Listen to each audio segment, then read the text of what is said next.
اللہ نے ابرہہ کی فوج سے کعبہ کو تو بچایا، لیکن سمبولکلی دیکھا جائے تو اپنے نبی کو بھی حفاظت کی کہ اس پہ بھی کوئی آنچ نہیں آئے گی۔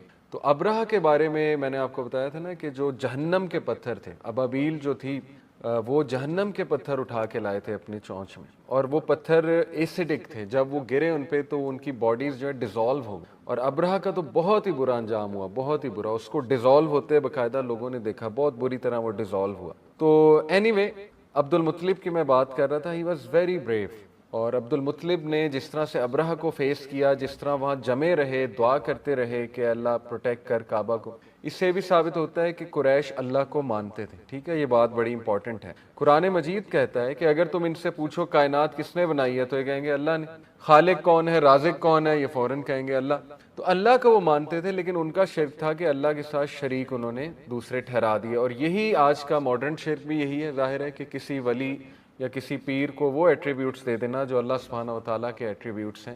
تو توحید جو ہے یہ آسان چیز نہیں ہے۔ توحید کا تقاضا تو پھر یہ ہے نا کہ اکثر میں یوتھ کو سمجھاتا ہوں کہ توحید یہ ہے کہ آپ کی دل کا جو سب سے پریشس کونا ہے، سب سے پریشس کونا، اس میں صرف اللہ ہے، یہ توحید ہے، اور کوئی نہیں ہے، دور دور تک اس میں کوئی نہیں ہے، نہ اس میں ماں باپ ہے، نہ اس میں کوئی نبی ہے، نہ اس میں کوئی ولی ہے، نہ اس میں کوئی خاتون ہے، اور اگر اس میں کوئی آ گیا تو یہ شرک ہے۔ اس لیے توحید کو انڈرسٹینڈ کریں، صرف اللہ ہے، فزیکلی نہیں، physically Allah is over the عرش، جیسے اس کی شان کو لائق ہے، مراد اس سے کہ اللہ کی یاد، اللہ کی بڑائی، اللہ کی محبت رچی بسی ہوئی ہے اس کونے میں۔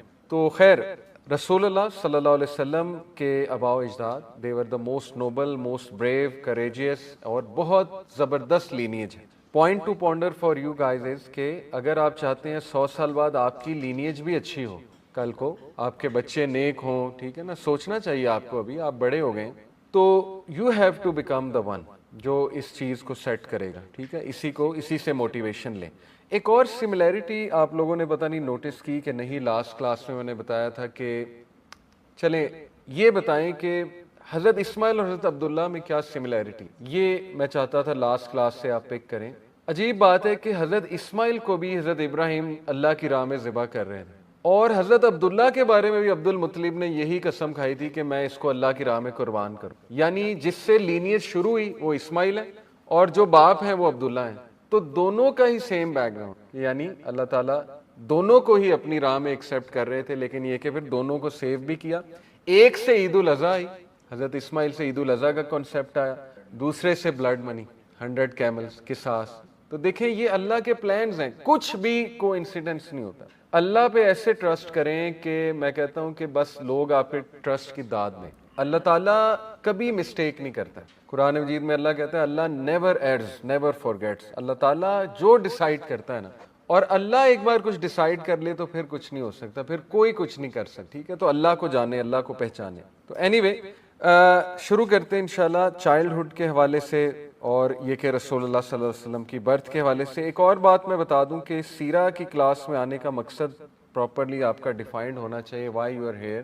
میرے خیال میں 3-4 مقاصد یہ ہیں کہ number 1 to build the love for رسول اللہ صلی اللہ علیہ وسلم، جتنا آپ ایک شخص کو جانتے ہیں اتنی محبت اس سے پیدا ہوتی۔ نمبر 2 ٹو سی کہ what a miracle it is کہ نبی صلی اللہ علیہ وسلم امی ہوتے ہوئے دیکھیں کس طرح قرآن مجید ان پہ اللہ نے ان کے قلب پہ نازل کیا، اور کس طرح اللہ کے نبی صلی اللہ علیہ وسلم became the greatest reformer ever.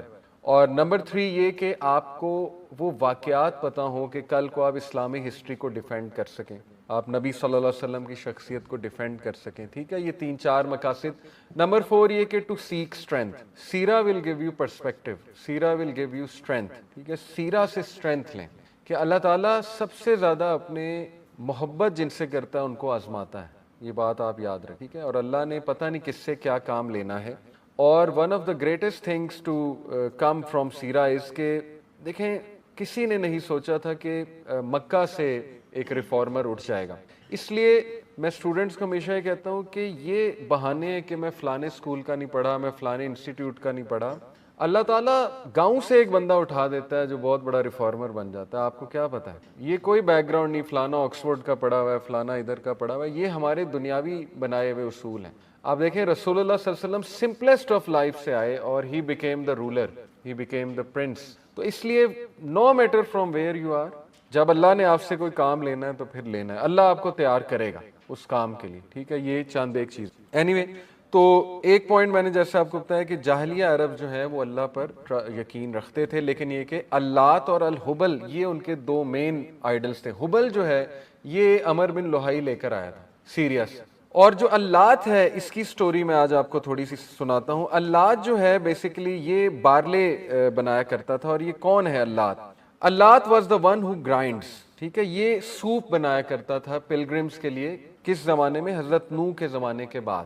تو اس کا مطلب کہ حضرت نوح کے زمانے کے بعد بھی یعنی پلگرمیج ہو رہا تھا, یعنی اٹ گوز وے بیک. تو اللات جو ہے یہ مکہ کے روڈ پر بیٹھا کرتا تھا, and he would feed people on the road. جب وہ فوت ہوا تو لوگوں نے کہا اس کو کمیموریٹ کرتے ہیں. وہ پھر بات بڑھتے بڑھتے بت بن گیا اس کا, اور پھر بت پرستی شروع ہو گئی. ظاہر ہے نالج لاسٹ ہو گیا. اس دور میں کتابیں وغیرہ تو اتنی نہیں لکھی جاتی تھی, اور لوگوں نے اس کو شریک ٹھہرا دیا اللہ تعالیٰ کا. تو اللات ان کا ایک بہت بڑا فالس گاڈ بن گیا, یعنی قریش مکہ کا. اور حبل. اب ڈسکس تھوڑا سا ہم یہ کرتے ہیں کہ عربیہ ہی اللہ نے کیوں چوز کیا, رومنز کو کیوں نہیں چوز کیا, یا پرشینز میں سے کوئی نبی کیوں نہیں آیا, حالانکہ وہ سپر پاورز تھی, ٹھیک ہے نا. سب سے پہلے تھوڑی سی میں ہسٹری آپ کو ریوزٹ کرا دوں.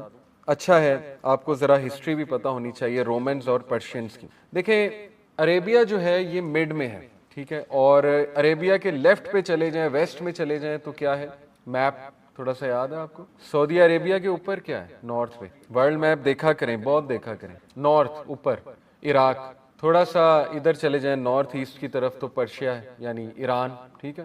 تھوڑا سا ادھر نارتھ ویسٹ کی طرف چلے جائیں تو شام ہے, شام کا علاقہ ہے. اردن, فلسطین, شام, آج کے یہ ماڈرن علاقے ہیں, ٹھیک ہے نا.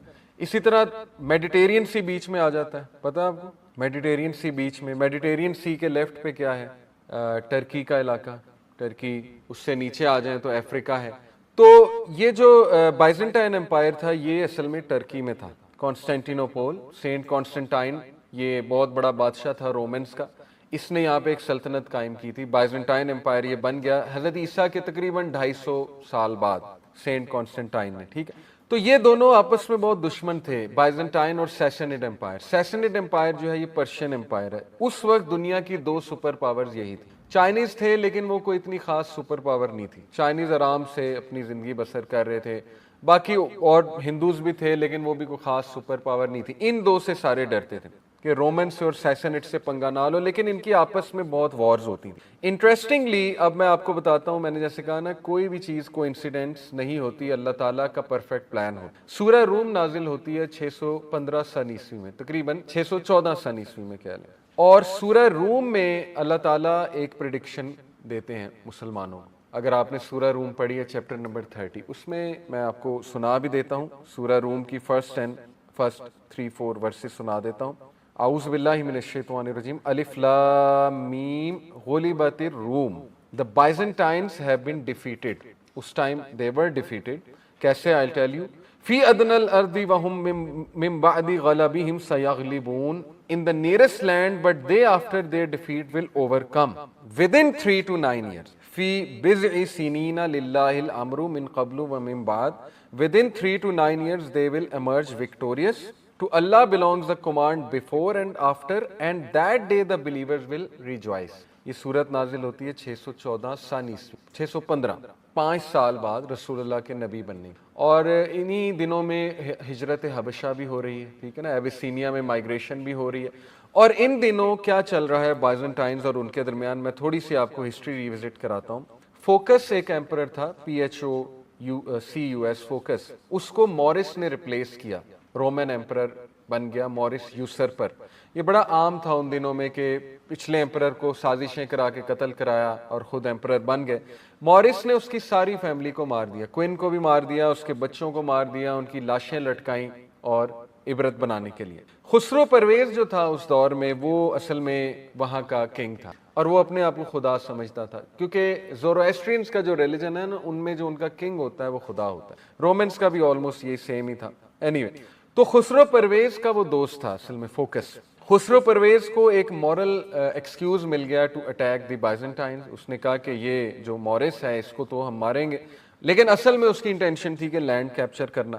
وار بروک آؤٹ ان 603 سی. اب دیکھیں وار کب سے شروع ہوئی؟ 603 سن عیسوی سے. ابھی رسول اللہ صلی اللہ علیہ وسلم جو ہے ان کو 7 سال ہیں نبی بننے میں. ٹھیک ہے. عرب میں رسول اللہ گرو ہو رہے ہیں, عرب کو اللہ پریپیئر کر رہے ہیں ایز اے اسٹرانگ اینٹی کہ وہ ایمرج ہو, اور یہ دونوں آپس میں لڑکے ویک ہو رہے ہیں. یہ اللہ کی پلاننگ ہے. اینی وے اس نے ایریاز کیپچر کرنے شروع کیے خسرو پرویز نے, اور اتنا سکسیسفل ہوا وہ ایریاز کیپچر کرنے میں کہ وہ اینٹیوک تک پہنچ گیا, سیریا تک, سیریا سے نیچے وہ ایجپٹ تک بھی پہنچ گیا, اور بہت تیزی سے وہ پھیلنے لگا.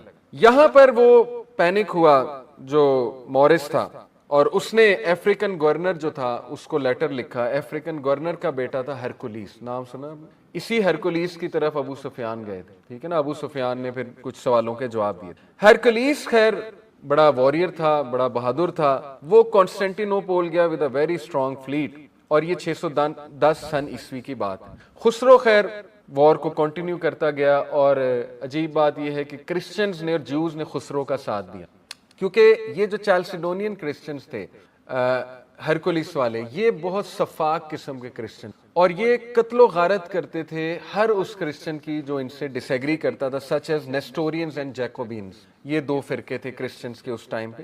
تو جیوز کو تو ویسے ہی آپ کو پتا ہے کہ ڈھونڈ ڈھونڈ کے لوگ مارتے تھے, کیونکہ جیوز ان کے نزدیک تو اللہ معاف کر حضرت عیسیٰ کے قاتل ہے. حالانکہ ہمارا عقیدہ نہیں, حضرت عیسیٰ کو تو اللہ نے اس سے پہلے یہ چھوتے غلیظ لوگ, حضرت عیسیٰ کو اللہ نے ویسے ہی اٹھا لیا. تو نیسٹورین, جیکوبینز اور جیوز نے بھی ان کو جوائن کیا خسرو پرویز کو, یہاں تک کہ 26,000 جیوز خسرو پرویز کی فوج میں, 26,000 جیوز. اینی وے ایرانینز نے اینٹیوک کو بھی آکوپائی کیا, ڈیماسکس کو بھی کیپچر کر لیا 613 سن عیسوی میں, جیروسلم کو بھی کیپچر کر لیا. یہاں تک کیپچر کیا کہ خسرو پرویز جو تھا اس نے, کرسچنز کا ایک عقیدہ تھا کہ یہ جو کراس ہے یہ اوریجنل کراس ہے جس پہ حضرت عیسیٰ کو لٹکایا گیا تھا اور سولی چڑھایا گیا تھا. وہ اوریجنل کراس وہ اپنے وہاں لے گیا پرشیا میں, اور پھر اس نے لیٹر لکھا اس کو جو یہ ہے ایمپرر مورس, اس نے کہا from Khusrau the greatest of all gods, تکبر دیکھیں, the master of the whole world, to Heraclius, Heraclius کو سوری لیٹر لکھا, his most wretched and most stupid servant. Heraclius کو کہا کہ تم بہت اسٹوپڈ سرونٹ ہو میرے. You say that you have trust in your Lord, why didn't then your Lord save Jerusalem from me. یعنی اس کا تکبر کس لیول کا تھا, اس نے لیٹر لکھا. Any way within a year after this victory the Iranian armies overran Jordan, Palestine and the whole of Sinai Peninsula and reached the frontiers of Egypt. Egypt تک پہنچ گئے, ایجپٹ کو بھی کانکر کر لیا. اب یہ ایسا موقع تھا کہ کوئی سوچ بھی نہیں سکتا تھا, یعنی یہ 613 سن عیسوی 614 سن عیسوی کی بات ہے. کوئی یہ سوچ بھی نہیں سکتا تھا کہ مسلمانوں کو, اللہ نے کہا نا کہ Muslims will also rejoice. Muslims کیوں ریجوائس کریں گے بھائی ان کی وکٹری پہ؟ کیونکہ مسلمانوں کو بھی ایک وکٹری ملنے والی ہے 9 سے 10 سال میں, اور سیم اس سال ملنے والی ہے جس سال یہ رومنز ڈیفیٹ کریں گے پرشینز کو. اینی وے وہ ڈیفیٹ کیا تھی, میں I'll come to it. اسی دوران مائگریشن ٹو ایبیسینیا ہوتا ہے, اور مشرکین بڑے خوش تھے, مشرکین مکہ.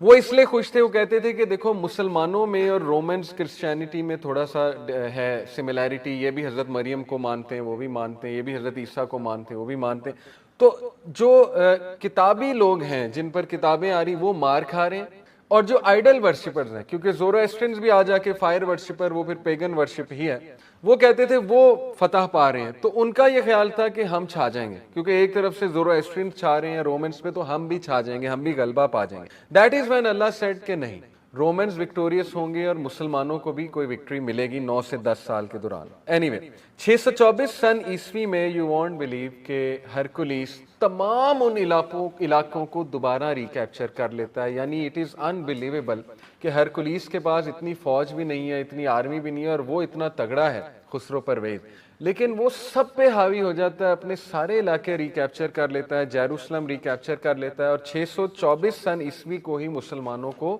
بیٹل آف بدر میں وکٹری ملتی. تو یا آپ دیکھیں کہ قرآن کی یہ والی پریڈکشن آج اورینٹلسٹ کو دورے پڑتے ہیں, ٹھیک ہے نا. اورینٹلسٹ جو ہے وہ ہوتے ہیں جو اسلام پہ کرٹیسزم کرنے والے, جو یورپینز ہیں جو اسلامی تاریخ پڑھتے ہیں, تو they can't deny these things, ٹھیک ہے نا. یہ تو 1500 سال پہلی پریڈکشن ہے اور پوری ہوئی. اینی وے 628 سن عیسوی میں حدیبیہ ہوتا ہے, اور 628 سن عیسوی میں actually all of the Persian empire falls in the sense کہ تمام کے تمام علاقے ہرکلیس واپس کیپچر کر لے. اور 628 سن عیسوی میں جو حدیبیہ ہوتی ہے اس کو اللہ نے کیا ٹائٹل دیا؟ فتح مبین. یعنی کتنی سملیرٹی ہے، ایک طرف سے مسلمانوں کو فتح مبین ہو رہی ہے اور دوسری طرف سے ٹوٹلی کرسچن جو ہے وہ چھا جاتا. اور امیجن کہ یہ لوگوں نے آپس میں کتنی لڑائی کی ہے، لیکن ان دونوں کو خالد بن ولید جو ہے سنگل ہینڈڈلی مسلمانوں کے ساتھ مل شکست دے. ان دونوں کے خلاف بھی ایک بیٹل ہے، وہ ابھی میرے ذہن میں نہیں، لیکن آئی ول ٹیل یو جب وہ ریلیونٹ ہوگی. اور خالد بن ولید از انڈیفیٹڈ. پرشینز کو 15 دن میں نیست و نابود کیا، 15 دن خالد بن ولید نے. ان کو مہینے میں میکسیمم 25 دن میں جو رومنز تھے.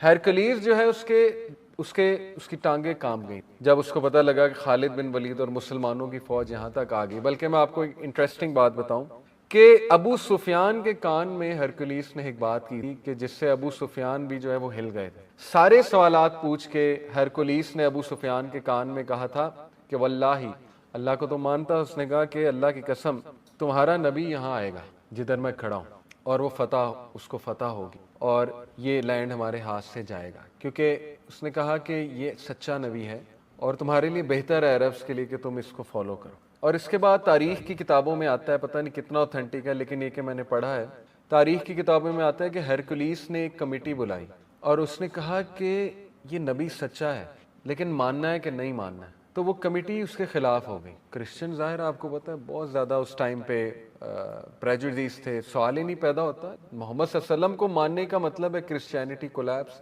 ان کی kingship collapse, Constantinople cross collapse, everything collapses, church pope سارا نظام گیا. ان کا سوال ہی نہیں پیدا ہوتا.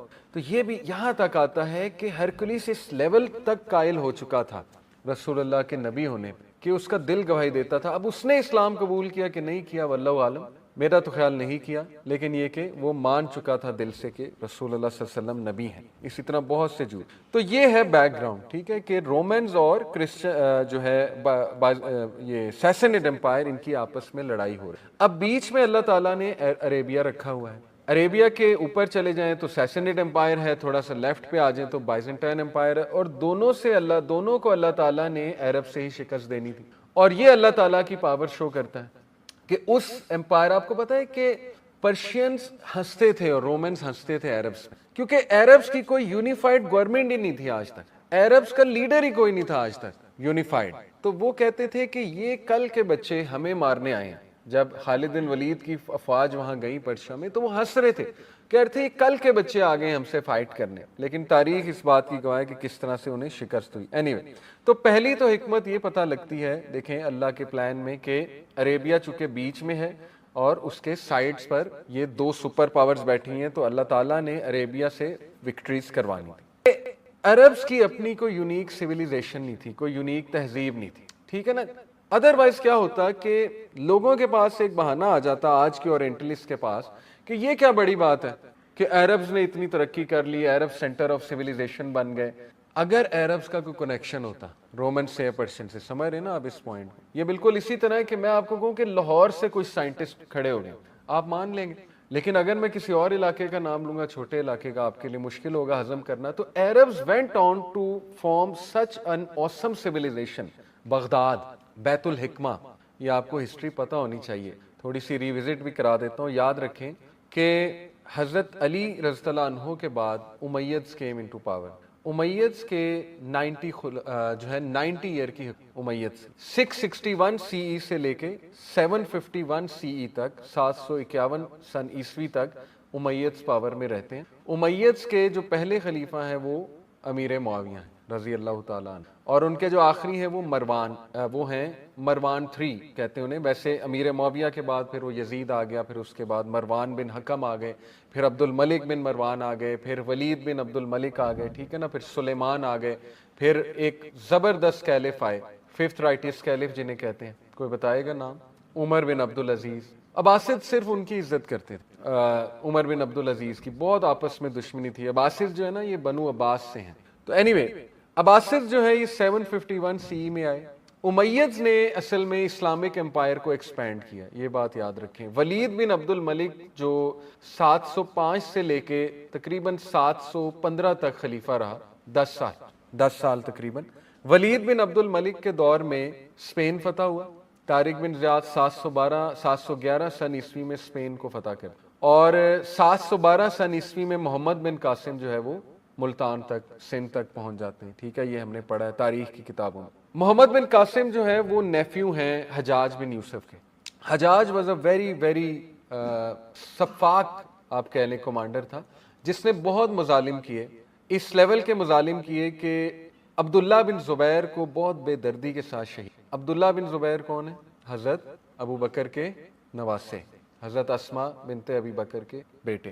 تو سوچیں کہ حضرت اصل میں عبداللہ بن زبیر وہاں سے کھڑے ہو گئے تھے ایز اے خلیفہ. یہ تھوڑی سی میں ہسٹری آپ کو ریوزٹ اس لیے کرا رہا ہوں کہ یو شوڈ اپریشیٹ کہ عربز کا کتنا رول ہے اب تک، جو انسانی ایک کہہ لیں تہذیب کی جو اچیومنٹس ہیں اس میں عربز کا بہت بڑا رول ہے. لیکن یہ تھوڑے سے سائیڈ نوٹ پہ میں باتیں بتا رہا ہوں تاکہ آپ ہسٹری سے ذرا پرسپیکٹیو لے سکیں. ٹھیک ہے نا، کبھی کبھی آپس میں لڑائیاں ہو جاتی ہیں، مسلمانوں کی ہسٹری میں بہت لڑائیاں ہیں، اس میں کوئی ڈاؤٹ نہیں ہے. لیکن اگر آپ رومنس کی ہسٹری پڑھیں گے تو آپ ہل جائیں گے.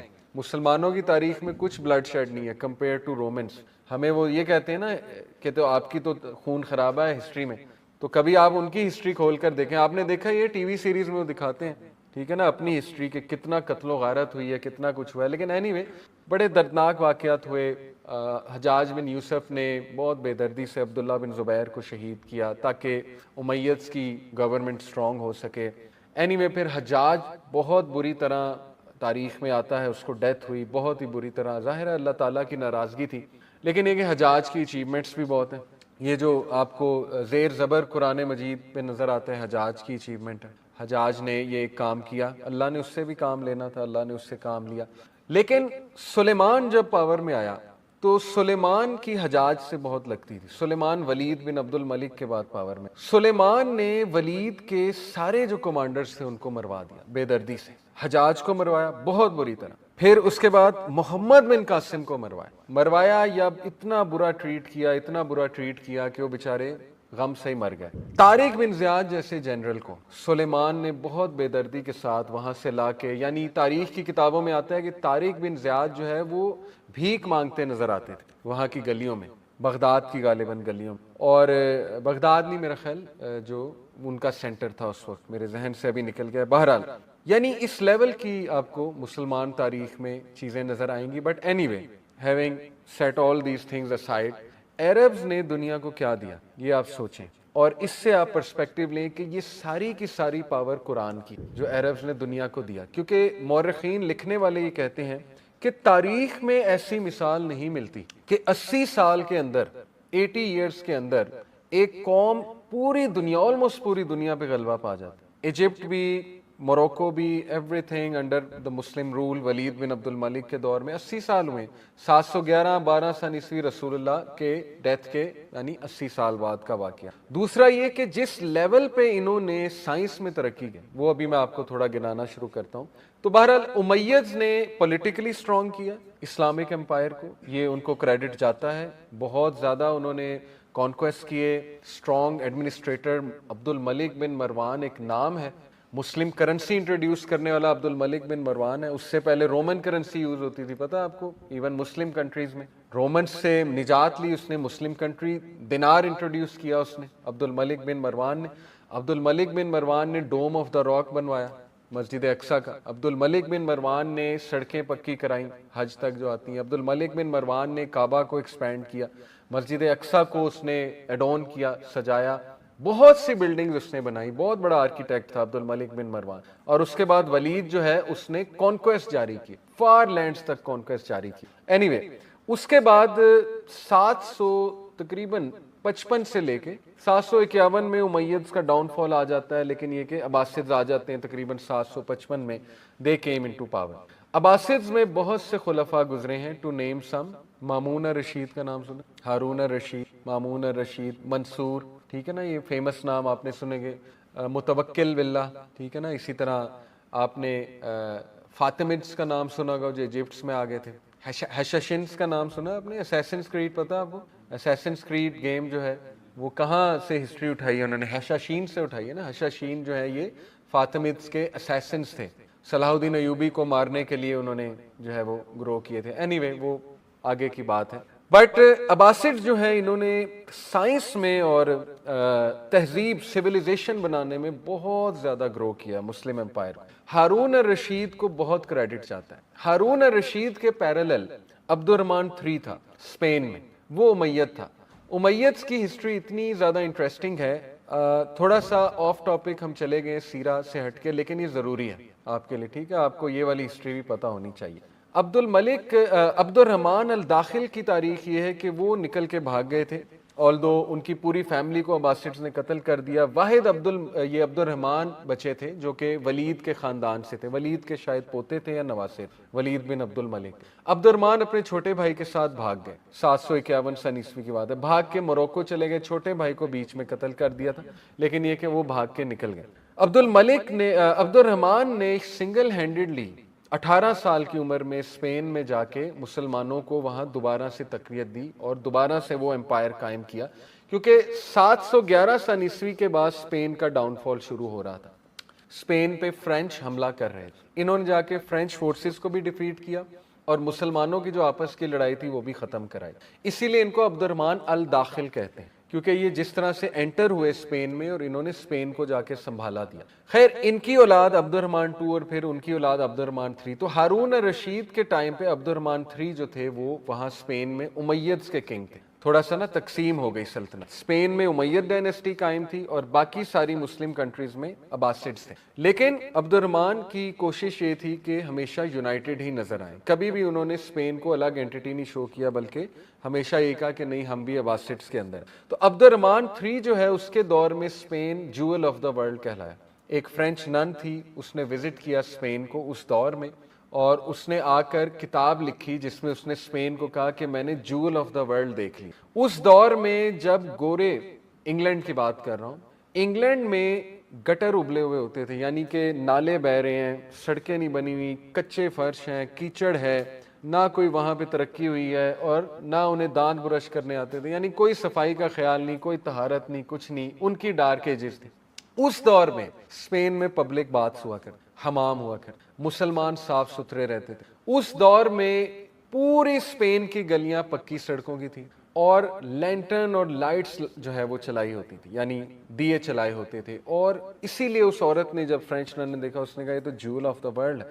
اور پھر قصر زہرا کی تو کیا ہی بات ہے, آج بھی آپ کوئی ڈاکیومنٹری دیکھیں, ایک ڈاکیومنٹری میں آپ کو ریکمینڈ بھی کر دیتا ہوں, اس کا نام ہے when the Moors ruled Spain. Moors جو ہیں یہ عربز کو کہتے ہیں, Europeans. When the Moors ruled Spain, آپ اس میں قصر زہرا دیکھیں. قصر زہرا جو ہے یہ عبد الرحمن III کا پیلس تھا, مدینہ تو زہرا اس کی سٹی تھی اور قصر زہرا اس کا پیلس تھا. یعنی آج بھی آپ اس کے گارڈنز دیکھ لیں, آج بھی آپ اس کی کنسٹرکشن دیکھ لیں, آپ حیران رہ جائیں گے کہ یہ کس لیول کے مسلمان سائنٹسٹ تھے کہ جنہوں نے اتنی ایکوریسی کے ساتھ سٹرکچرز بنائے ہوئے ہیں. یعنی میں آپ کو ایک مثال دیتا ہوں, ہارس شو سٹرکچر, یہ ایک ہارس شو سٹرکچر بھی ہوتا ہے اور ایک اور ہوتا ہے, میرے ذہن سے نکل گیا. ایک وہ آرک ٹائپ سٹرکچر ہوتا ہے, جیسے آپ نے بحریہ کی ماسک کبھی وزٹ کیا نا, تو اس میں وہ کوریڈور بنایا ہوا ہے, تو اس میں یوں آرکس بنائے ہیں. اس ڈاکیومنٹری میں آپ دیکھیں گے کہ ایک عورت جو ہے وہ انجینئرز کو لے جاتی ہے اور وہ انہیں کہتی ہے کہ یہ جو آرکس ہیں یہ اس لیول کے پریسائز ہیں کہ ان میں میجرمنٹ میں تمام آرکس میں یہ جو بنے ہوئے ہیں 1 سینٹی میٹر کا بھی فرق نہیں. پتہ نہیں کون سے انسٹرومنٹ تھے ان کے پاس, کون سی ذہانت تھی, کون سی میتھمیٹکس انہوں نے لڑائی تھی کہ اس لیول کی ایکوریسی سے انہوں نے وہ سٹرکچرز بنائے ہوئے. تو خیر, یہ تھا مسلمانوں کا اس وقت کا حال. اور اسپین میں ایک سٹی تھی ٹولیڈو. یہ شخص جو تھا نا عبد الرحمن III, یہ بہت زیادہ پوئٹری کا شوقین تھا اور بہت زیادہ اس کو کتابوں کا اور یہ ساری چیزوں کا شوق تھا. اس نے ٹولیڈو میں مسلمانوں کی ایک بہت بڑی لائبریری تھی جس میں تقریباً 10,000 کے قریب کتابیں تھیں, کچھ روایتوں میں تو لاکھوں میں نمبر آتا ہے. تو خیر, ٹولیڈو میں جو لائبریری تھی وہاں گریکس کی کتابیں ٹرانسلیٹ ہوتی تھی اور ٹرانسلیٹ ہو کر جاتی تھی انگلینڈ میں. گورے آتے تھے پڑھنے کے لیے ٹولیڈو سٹی, اور گوروں کو کرسچنز آنے نہیں دیتے تھے, پڑھنے سے روکتے تھے. جو پادری تھے ان کے وہ چھپ چھپ کے آتے تھے. اس کے پیرالل بغداد میں اگر آپ آ جائیں, اسپین کی تو بات ہے نا, بغداد میں آ جائیں تو وہاں ایک یونیورسٹی تھی, بیت الحکمہ, ہاؤس آف وزڈم یونیورسٹی تھی. غزالی وہاں کے گریجویٹ ہیں, امام غزالی. ابن سینا وہاں کے گریجویٹ ہیں, الخوارزمی وہاں کے گریجویٹ ہیں, ابن جو ہے یہ جابر ابن حیان وہاں کے گریجویٹ ہیں, مسلمانوں نے کیمسٹری کے رولز، الجبرا کے رولز، مسلمانوں نے ابن ہیثم کتنا بڑا نام ہے آپٹکس میں، ابن ہیثم پہلا کیمرہ بنانے والے، کیمرہ کے میکنزم دینے والے ان دا سینس، ٹھیک ہے. ابن ہیثم کے ابن ہیثم از دا ون جو جنہوں نے فلائٹ بھی ایک لی پرشر لگا کے کچھ اس طرح سے بنائے تھے پرشر، خیر انہوں نے کوشش کی کہ فلائٹ بھی لے کر دیکھیں.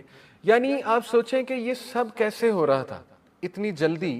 وہ لوگ جن کو کوئی نالج ہی نہیں تھا، جو مطلب کہہ لیں آپس میں لڑنے والے لوگ، ان کو کیسے اتنا زیادہ پروڈکٹیو کر دیا؟ کس چیز نے کیا؟ قرآن مجید نے ان کی توجہ اس طرح. تاریخ میں آتا ہے کہ تمام مسلم سائنٹسٹ کسی نہ کسی قرآن کی ورس سے انسپائرڈ. ابن سینا نے ڈائجسٹو سسٹم سٹڈی کیا تھا قرآن مجید کی ورس کو ایک موٹیویشن بنا کے.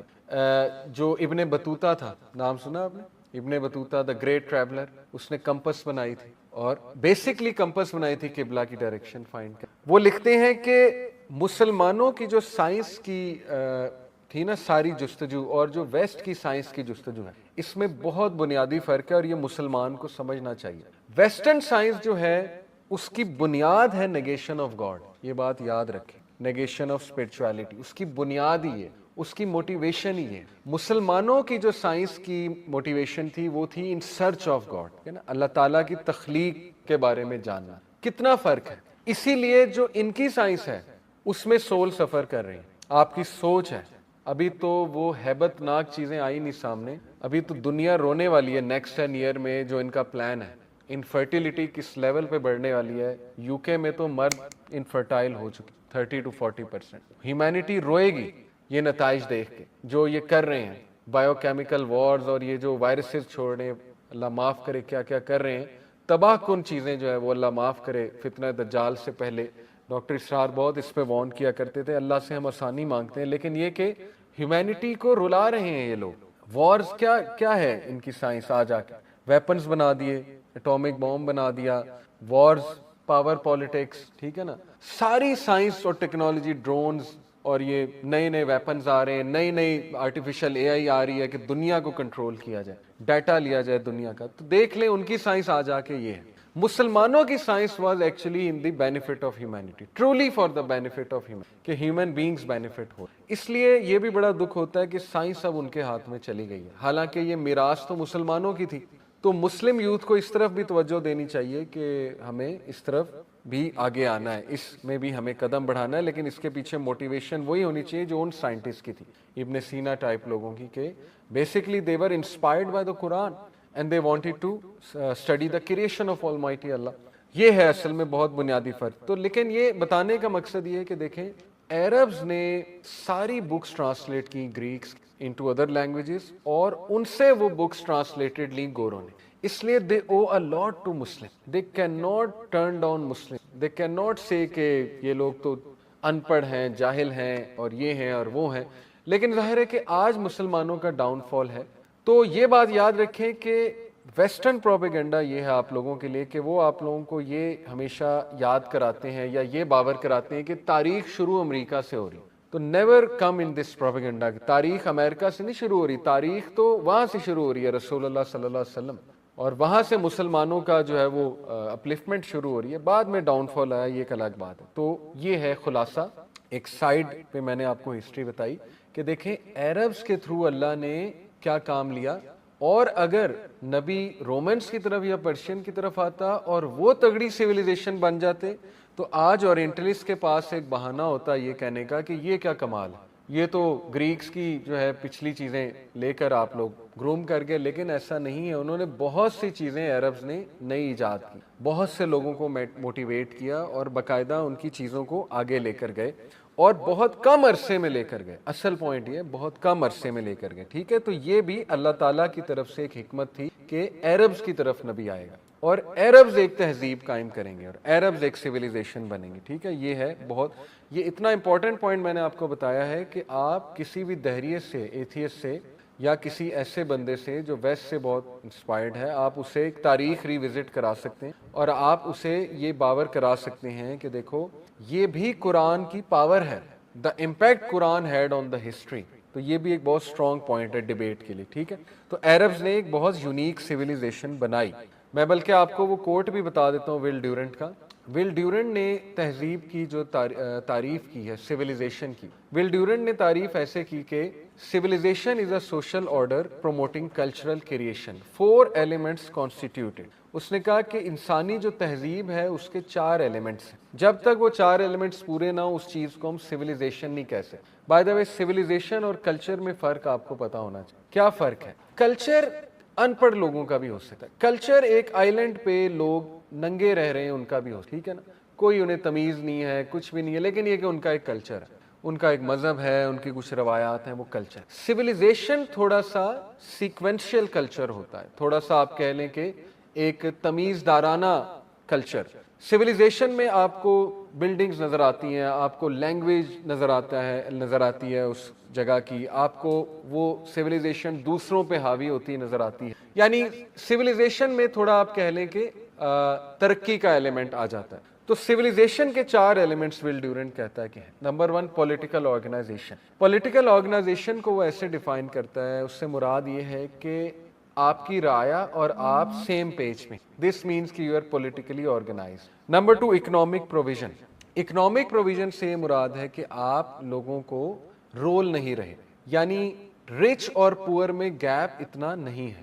آج ہم چائنا کی بہت مثال دیتے ہیں ایز اے سپر پاور, لیکن تھوڑا سا چائنا کو آپ ایک اور نظر سے دیکھیں گے تو آپ کو رونا آ جائے گا کہ چائنا میں رچ اور پور کے درمیان گیپ دنیا میں سب سے زیادہ ہے, اور چائنا کے بعد انڈیا میں ہے. ٹھیک ہے, یہ باتیں یاد رکھیں کہ یہ ٹھیک ہے جی ڈی پی ایک جگہ ہے, ان کی ایکسپورٹ بہت زیادہ ہے, جاپنیز نے بہت زیادہ ترقی کر لی, لیکن دا پور آر سفرنگ, پور از بیکمنگ پورر. کیپٹلزم ہے یہ. تو اس لیے دوسری چیز ہوتی ہے اکنامک پروویژن, کہ آپ کے رچ اور پور میں گیپ نہیں ہے, بلکہ you are providing them in such a way کہ وہ اکنامکلی انڈیپینڈنٹ. تیسرا ہے pursuit of knowledge and arts. Will Durant کہتا ہے کہ تہذیب میں آپ کو پرسوٹ نظر آتا ہے, ریس نظر آتی ہے, کہ لوگ ریس لگا رہے ہیں نالج اور آرٹس کو حاصل کرنے کے. اور چوتھی چیز ہے مورل ٹریڈیشن. اور ول ڈیورنٹ یہ کہتا ہے کہ جس قوم کے مورل ٹریڈیشنز ختم ہو جاتے ہیں, مورلی ویک نیشنز کون ہوتی ہیں؟ جن کا کیریکٹر بہت ویک ہے, یعنی جن میں ایڈورسری نہیں ہے, ایڈورسری کوشن نہیں ہے, یعنی وہ ایڈورس کنڈیشنز کے لیے تیار نہیں ہے, وہ بہت زیادہ عیاشی پسند ہو چکے ہیں, عیاش ہو چکے ہیں, ٹھیک ہے نا, وہ قومیں کانکر ہو جاتی ہیں. اور اس نے کہا ان ساری چیزوں کو جو ایک چیز تگڑا کرتی ہے وہ ہے مینٹل سیکیورٹی اور سوشل سیکیورٹی. اور اس نے تعریف کی مسلمان سویلائزیشن کی. اس نے کہا کہ مسلمانوں نے سب سے جو بڑا کام کیا, قرآن مجید نے سب سے جو بڑا کام کیا, شریعہ نے سب سے بڑا جو کام کیا, وہ تھا مینٹل اور سوشل سیکیورٹی دینا. کیسے؟ شریعہ لاز. آپ دیکھیں شریعہ لاز ایسے ہیں کہ حضرت عمر بن عبد العزیز کے دور میں آتا ہے, اور حضرت عمر کے دور کے بارے میں بھی آتا ہے, کہ کوئی بھی عورت رات کو بھی نکل جاتی تھی نا تو اور زیور پہن کے نکل جاتی, تو مجال ہے کہ کوئی شخص اس کی طرف گندی آنکھ اٹھا کے دے. اور اکنامک پروویژن اس لیول کی تھی عمر بن عبد العزیز کے دور میں کہ زکوٰۃ لینے والا ہی کوئی نہیں تھا, زکوٰۃ دینے والے تھے سارے, لینے والا ہی کوئی نہیں تھا, سارے اکنامکلی ویل پرووائڈیڈ. تو اس نے کہا یہ پاسبل اس لیے ہوا کیونکہ مسلمان مینٹلی سیکیور ہو گئے. مینٹلی سیکیور ایسے ہو گئے کہ ایک تو ان میں یونٹی قائم ہو گئی, آپس کی لڑائیاں ختم ہو گئی, نفرتیں ختم ہو گئیں قرآن کی پاور سے, رسول اللہ صلی اللہ علیہ وسلم کی ٹیچنگ سے, توحید کی طاقت سے.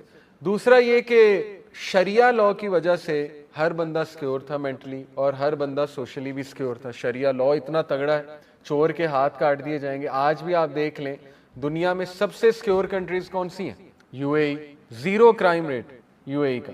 سعودیہ نمبر 2, ٹھیک ہے نا. عرب کنٹریز دنیا میں نمبر 1 ہے سیکیورٹی کے حوالے سے. کیوں؟ کیونکہ ٹھیک ہے باقی غلطیاں موجود ہیں لیکن آ جا کے شریعہ لاء امپلیمنٹڈ ہے. تو اس لیے ول ڈیورنٹ کہتا ہے کہ مسلمانوں کو داد دینی چاہیے کہ واقعی ہی انہوں نے اتنی تگڑی سویلائزیشن قائم کی تھی جس کی وجہ سے ان کی باقی کی گروتھ بہت تیزی سے ہوئی ہے. اب آج کی گیم آپ دیکھیں تو یہ جو فرسٹ ورلڈ کنٹریز ہیں ان کی کوشش یہ ہوتی ہے کہ نیچے کی جو کنٹریز ہیں نا ان کو سیکیورٹی ایشوز میں انوالو کیا, ان کو آپس میں لڑایا جائے, ان کو جو ہے نا بس کھپایا جائے وارز میں, ان کو مینٹلی انسیکیور کیا جائے. ایک بک ہے کنفیشنز آف این اکنامک ہٹ مین, ضرور پڑھیں آج کے حالات حاضرہ کے حوالے سے. تو پاکستان اس وقت جو ہے وہ جس سٹیٹ سے گزر رہا ہے, میں سمجھتا ہوں آپ کو بک پڑھ کے احساس ہوگا کہ بالکل پاکستان کے ساتھ بھی ایسا محسوس ہو رہا ہے کہ وہی ہو رہا ہے, اللہ معاف کرے. ہٹ مین جو ہوتے ہیں نا, اکنامک ہٹ مین, وہ کچھ ایجنٹس ہوتے ہیں جن کو اسپیشلی کنٹریز میں لانچ کیا جاتا ہے, تھرڈ ورلڈ کنٹریز میں, کہ ان کو اکنامیکلی ایسا گراؤ کہ ان کی پشتیں یاد رکھیں. اینی وے, اللہ نہ کرے ایسا ہو, لیکن یہ کہ محسوس ایسا ہوتا ہے کہ پاکستان کو بھی ہٹ کیا گیا ہے. تو بہرحال یہ ہے عربس کی اچیومنٹ, اور یہ ہے عربس کی تگڑی سویلائزیشن. ٹھیک ہے, this is what I wanted to tell you. Anyway, اور پوائنٹس کیا ہیں کہ عربس کی طرف ہی وہ نبی کیوں آئے اور عربس کی طرف ہی نبوت کیوں آئی. ایک بات یہ لکھی ہوئی ہے بڑی امپورٹنٹ, کہ مکہ پہلا گھر تھا جو اللہ کی ورشپ کے لیے قائم کیا گیا, اور پروفٹ ابراہیم اور پروفٹ اسماعیل جو ہیں ان سے یہ لیگیسی چلی. اور ظاہر ہے کہ پروفٹ ابراہیم کی دعا بھی تھی کہ اللہ میری اولاد میں سے, میری ذریت میں سے ان کے لیے ایک لیڈر متعین فرما, یعنی عربس کے لیے, اس علاقے کے لیے دعا تھی. تو یہ دعا بھی ہے اللہ کے نبی جو پروفٹ ابراہیم ہے ان کی یہ دعا بھی ہے. پھر اگلا پوائنٹ بڑا امپورٹنٹ ہے کہ عربز میں کچھ ایسی خاص کوالٹیز تھیں کہ they were not corrupted. جو رومن اور سیسنٹس تھے نا, وہ پالیٹکس سے اتنا کرپٹ ہو چکے تھے کہ they were not at all ready to create such a world order کہ جس سے دنیا میں کوئی بہتری آ سکے. یعنی اس لیول کی کرپشن ان میں آ چکی. عربز ابھی تک انکرپٹڈ ان دا سینس تھے کہ they were simple, اور ان میں کچھ کوالٹیز تھیں. وہ کوالٹیز کیا تھی؟ bravery and pride. they were not cowards. آج بھی عرب واریئرز کے بارے میں, سولجرز کے بارے میں بات مشہور, میں نے باقاعدہ سنا ہے کہ وہ بہت بہادر ہوتے ہیں. عرب سولجرز کی بات, مجاہدین کی بات ہو. آنیسٹی, عربز اتنے آنیسٹ تھے کہ لائنگ کا, جھوٹ کا کنسیپٹ ہی نہیں تھا ان میں. اس کی سب سے بڑی دلیل آپ کو پتا ابو سفیان نے کیا کہا؟ ابو سفیان نے کہا کہ اگر ہماری روایت ہوتی جھوٹ بولنا تو میں ہرکولس کے سامنے جھوٹ بول دیتا, لیکن میں بول ہی نہیں سکتا تھا. یعنی ان کے لیے حرام تھا جھوٹ بولنا. اب ان کے لیے تو کوئی موٹیویشن نہیں تھی کہ اسلام نے منع کیا, لیکن یہ کہ مورلی ان کا مورل کمپس اتنا ہائی تھا کہ ان میں یہ خرافت تھی. اسی لیے حضرت عمر صلی اللہ عنہ جیسے لوگ جب دین میں آئے تو وہ مزید پکے ہو گئے. ٹھیک ہے نا, حضرت عمر جیسا کردار ایسے نہیں پیدا ہو گیا, وہ پیچھے سے ہی اتنے آنرس, ان کی سینس آف جسٹس اس لیول کی تھی حضرت عمر صلی اللہ عنہ کی. پھر سنسیریٹی ود دیئر اوتھس, قسم کھا لیتے تھے تو مجال ہے اس کو توڑ دیں. یہ عبد المطلب کا بھی واقعہ آپ کے سامنے, جب کہا میں نے ایک بیٹے کو قربان کرنا ہے تو پھر کرنا ہے. اور اگلی quality, they were the best horsemen. Arabs کے ہارسز آج تک مشہور ہے, اور ان کے ہارس مین اس وقت اتنے مشہور تھے. اور ابو عبیدہ بن جراح کے بارے میں کبھی آپ پڑھیے گا youth, what a great horseman ابو عبیدہ بن جراح was. ابو عبیدہ بن جراح خالد بن ولید کے بعد کمانڈر بنے مسلم آرمی. حضرت عمر نے اگر خالد کو ہٹایا تو انہی کی طرح کا تگڑا بندہ لائے. ٹھیک ہے نا, ابو عبیدہ بن جراح. خالد کو ہٹانے کی وجہ تھی رضی اللہ عنہ, وہ کبھی پھر ڈسکس کریں گے. لیکن اینی وے, ابو عبیدہ بن جراح کے بارے میں مشہور تھا کہ وہ 12 سال کی عمر میں چلتے ہوئے گھوڑے سے تیر پھینکتے تھے, چلتے ہوئے ٹارگٹ پہ, اور وہ ٹارگٹ کو جا کے ہٹ. دس از ابو عبیدہ بن جراح. تو خیر, ہارسمین یہ بڑے زبردست تھے, اس لیے they were ready for جہاد. یہ ریڈی تھے باقاعدہ لڑنے کے لیے, اور ان کو مشکلات کی بہت عادت. آپ دیکھیں عرب جو ہیں وہ بغیر پانی کے کتنا عرصہ جو ہے وہ ٹریول کر لیتے تھے, اور پرشینز کھپ گئے تھے عرب سے وار کرتے کرتے, رومنز کھپ گئے تھے, لیکن عرب سولجرز نہیں تھکے تھے. ٹھیک ہے نا.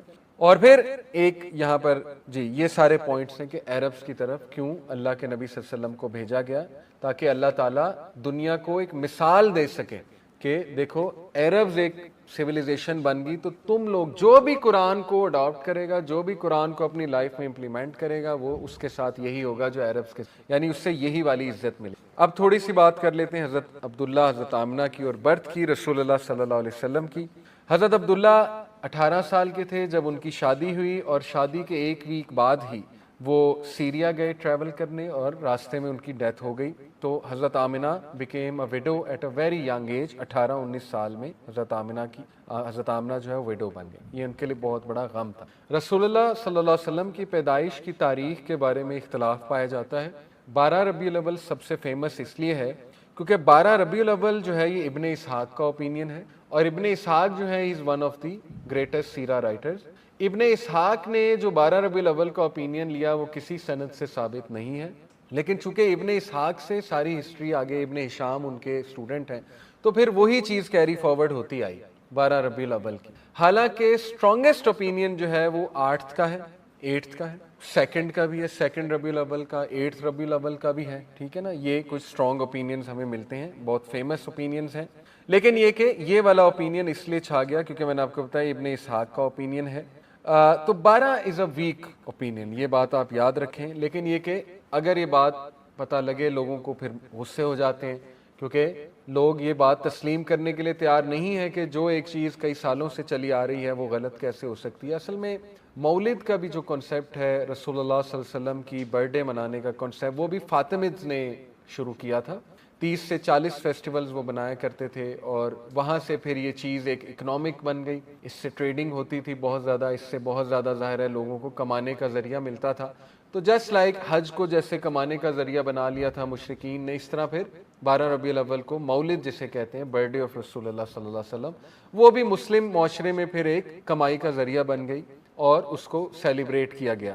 یہ ہے رسول اللہ صلی اللہ علیہ وسلم کے آپ کہہ لیں کوئی 600 سال بعد فاطمیدز نے پہلی بار جو ہے وہ 12 ربیع الاول سیلیبریٹ کی، اور اس کے بعد یہ پھر مسلم معاشروں کا خصوصاً سب کانٹیننٹ میں ایک بہت بڑی روایت بنی. اب دیکھیں عرب کنٹریز میں ابھی تک نہیں، ٹرکش بہت قائل تھے اس کے. تو اینی وے یہ تو اختلاف اپنی جگہ کہ 12 جو ہے وہ کوئی خاص ڈیٹ نہیں ہے، اوتھینٹک نہیں ہے. اب بات کرتے ہیں ان کی ٹائمنگ کی، برتھ کی. تو ان کی جو ٹائمنگ ہے رسول اللہ صلی اللہ علیہ وسلم کی برتھ کی ٹائمنگ، وہ ہے ہائی نون، یعنی ظہر کے قریب کا time, when the sun is brightest. Repent کریں، توبہ کریں، آج سے سارے کام کرتے. ٹوڈے میٹرز، پاسٹ گیا، جو ہوا سو ہوا، کل جو کیا سو کیا، آج کو بہتر بنا. فیوچر اللہ تعالیٰ ول ٹیک کیئر. آج بہتر بنائیں گے تو انشاءاللہ فیوچر بھی بہتر ہو جائے گا. اور ایک اور بات، overthinking and wrong mindset. بہت زیادہ اوور تھنک کرنا، ایسی چیزیں کریٹ کرنا جو ایگزسٹ بھی نہیں کرتی، ایسے پرابلمس کریٹ کرنا جو ایگزسٹ بھی نہیں کرتے، that is called over thinking. Over thinking بھی خوشی میں بہت بڑی رکاوٹ ہے. اللہ سے پناہ مانگے، اعوذ باللہ پڑھے، اوور تھنک نہ کریں. اللہ پہ توکل کرنا سیکھیں. کچھ چیزیں اللہ کو سونپ دیں. ہر چیز میں اللہ نہ بننے کی کوشش. ہم کیسے گاڈ بننے کی کوشش کرتے ہیں کہ ہم سمجھتے ہیں کہ ہر چیز ہمارے ہاتھ میں، اور ہم جب تک پرفیکشن نہیں اچیو کر لیں گے ایک چیز میں، ہم وہ کام. تو overthinking, wrong mindset. ایک بندہ خوش ہی نہیں رہنا چاہتا، وہ خوش کیسے رہ لے گا؟ روڈ پر جب کنکریاں پڑی ہوں تو اچھا جوتا پہن کے روڈ پار کی جا سکتی ہے، لیکن جب جوتے میں ہی کنکری ہے تو نہ اچھی روڈ پار ہوگی نہ بری.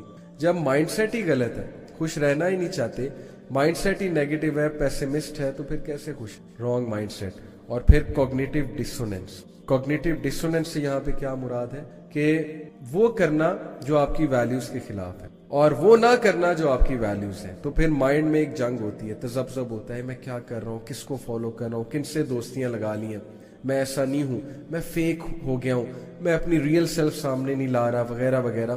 جنگ چلتی ہے، اور اگر آپ اس جنگ کو فتح نہیں کرتے تو پھر آپ ہر وقت تذبذب کا شکار رہیں گے اور خوش نہیں رہیں گے. تو یہ خوشی میں کچھ رکاوٹ. کوئکلی ڈسکس کرتے ہیں کہ خوشی کی کچھ ٹپس میں اگر آپ کو دوں پرسنلی تو some of the keys of happiness. Number 1، let it go. Ego, غصہ، ہر وہ چیز جو آپ پہ برڈن بنی ہوئی ہے، لیٹ اٹ گو، جانے دیں. غصے کو جانے دیں، دشمنیوں کو جانے دیں، نفرتوں کو جانے دیں، گرجز کو جانے دیں، شکایتوں کو جانے دیں. ریلیکس رہیں. اللہ تعالیٰ is taking care of every thing. کیا شکایت ہے آپ کو، کیا مسئلہ ہے آپ کو زندگی سے؟ لیٹ اٹ گو. پہلی ٹپ آپ سب کے لیے.